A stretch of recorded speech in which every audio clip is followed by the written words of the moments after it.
ame alamsala octobre kalo kile muga anani samba fla ani muga nani amunu sokolendo ana mali kono mali ko ka mali kono fini prolo srofe o brazil ni nyatuma o bismillah bi aka kono fini o keneka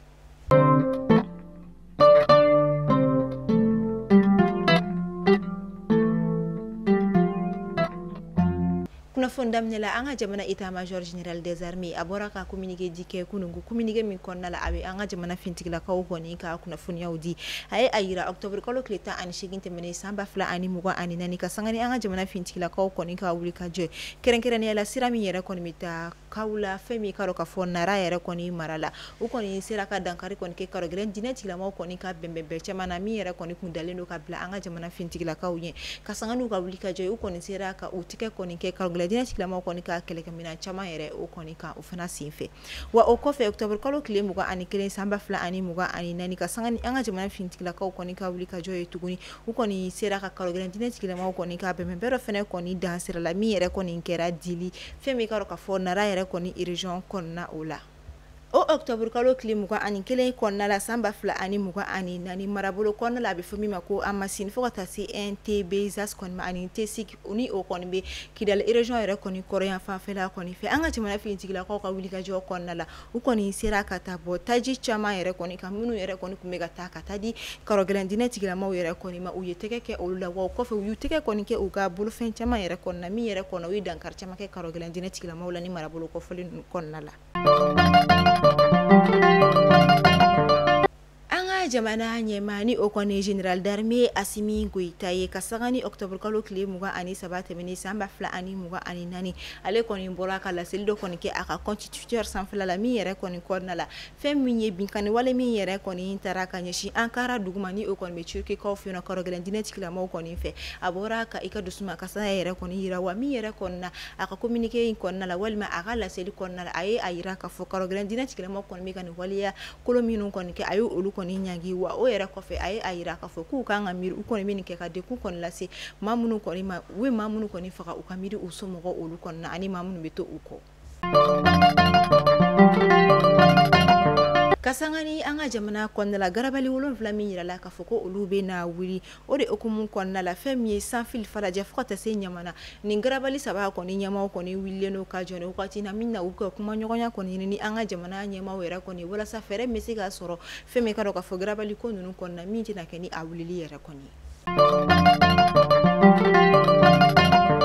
anga jamana franche fanga nyema general d'armée Assimi Goïta ale koni deme koni ta kanyeshi dema ya koni mamunu yere koni o yesorasi u ka dema ya koni munu yere koni tora kele daga o koni na minu koni betali ke balo fe na fokata se kala koni ta koni sera ni o koni kala ke mino olu fana o koni ma ni deme utara ka nyeshi ma o koni ma ni o koni muso munu furucho o koni yesorasu ni o koni tora kele daga la deme nunu koni ku betali ke malo kilo biduru boro la fokata se ani sanyo boro matulu bidon fokata se makoroni carton olu koni ma o chaman kon taraka dini ma ku fole nunu koni ma munu yere koni anga jamana nyama yere koni wale nyuma do ko sobe akani wale yaina Nina samiaji wala katala kosobe min koni kirasobe kadi kumba koni lasi mo chama yere koni ma ore kama segu region yere kona la segu soro busu makauni okoni a operateur économique wi olu koni njera ka ubulo kenyo ka wala saka deme koni ta ka nyishi segu region yere koni kona la mamunu yedi kun koni soro samiaji koni wala kata ko jugu fenyina akilla jigila nina segu region kona la akoni dembaya ba woro keme biolovla ani shekini koni bla dikun kona la walima ma ba bisaba ani konoton ma keme fla binani ani duru min koni kira sabe kama waro koni bone anila ma bata ani fla keme saba biolon fla anani ulude koni ka so bina walima so bata ani fla keme saba biolon fla ani nani mi yere kira sabe ka nyegen basaba nyegen keme saba nyegen ta ani waro ka ulu fana koni chien kolom munu fana koni chien ani se fopta fo kolom wa ani kilimbo yankula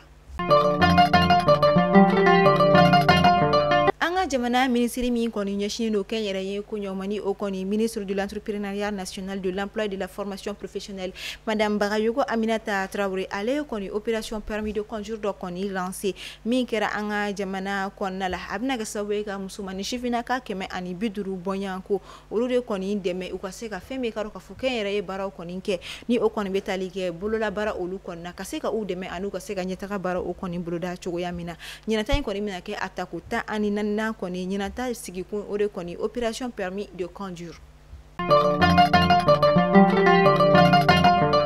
Tenendo octobre kalo kile muga ani kelen samba fila ani muga anani o koni kɛra semaine national du médecin koni lancement o koni ye walima o kɛla o damina o koni ye min kɛra tenendo tɛmɛnen kɔnɔna ɲinanta kɔni bɛna kɛ atako shekina ye sigi kun tɛ dɔwɛrɛ ye an ka jamana kɔnɔna la maa caman kɔni ye i dama kasi ka a sababu kɔni kɛ ko an ka jamana lapitanisobaw ni o kɔni ye gouvernement ka dɔgɔtɔrɔsoba minnu kɔni bɛ yen nɔ ko ni taara furakɛli kɔnɔna ko a dɔgɔtɔrɔw yɛrɛ kɔni ti maa kunbɛ ko ɲuman wa ko u tɛ u mako don u yɛrɛ la kumakan min kɔni minɛ ordre des médecins kɔni fɛ min na n'u ye a fɔ ko u y'a faamu u n'a fɛɛrɛ kɔni sɔrɔ o la nka o kɔnɔna la u ye a yira k'a fɔ ko an ka jamana dɔgɔtɔrɔso kɛrɛnkɛrɛnnen la minnu kɔni bɛ lapitanisobaw la ni o kɔni gouvernement ka lapitanisow ye ko gɛlɛya dɔw fana bɛ o kan ko fɔ maaw fana ka o yɔrɔ o kɔni faamu o kama ɲinan sigikun yɛrɛ kɔni na o na kɛ o ye ni o ye éthique et déontologie médicale ye ni u bɛna se ka ɲɛfɔli kɔni kɛ docteur kɔni ye u ka kɛta an'u kan k'u yɛrɛ kɛ cogo di u ka baarada olu kɔni na.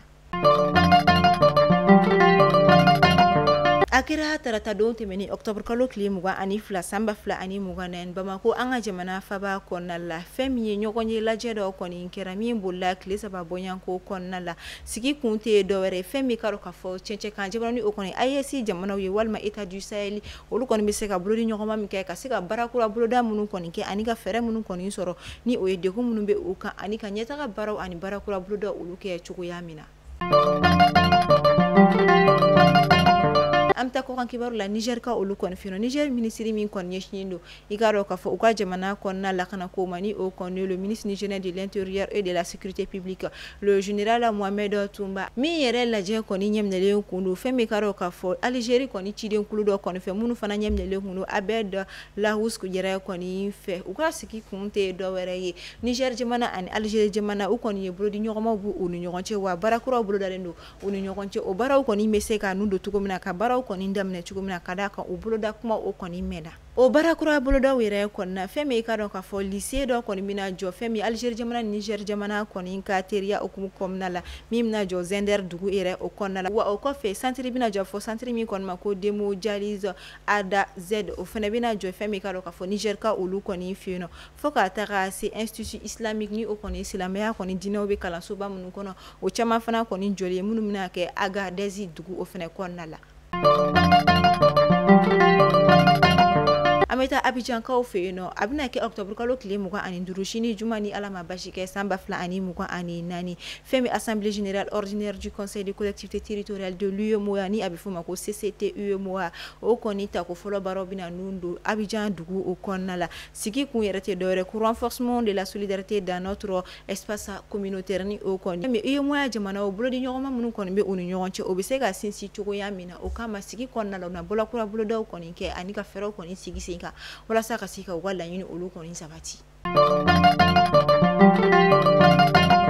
An bɛ taa bɔlɔlɔ sira sanfɛ kunnafoniya olu kɔnɔna Kasim Kone n'i ye ale tɔgɔ fɔ maakɔrɔ caman bɛ ale dɔn ka d'a ka zikridala tunu min ka zikuru yɛrɛ kɔni tun bɛ lamɛn kosɛbɛ kɛrɛnkɛrɛnnen la sunkalo wagati fɛ ni suntigɛw kɔni surunya la a ye wagati jan bɔ Kasim Kone kibaruya kɔni kun tununa zikiri ko ta fan fɛ nka a bɛ wajuli fana kɛ ka sanga ni a ka tɛmɛli dɔ kɔni ye an ka jamana jabaranin so dɔ sanfɛ a ye a yira a ka kuma kɔnɔna la ko ni maaw bɛ ale wele zikridala kuma dɔw la bi an bɛ don min na ko a maloya bɛ k'ale la kuma dɔw la ka d'a kan ko zikiri yɛlɛmana ka kɛ fɛn wɛrɛ ye o kama ale yɛrɛ i yɛrɛ minɛ kosɛbɛ zikiri ko ta fanfɛla o la.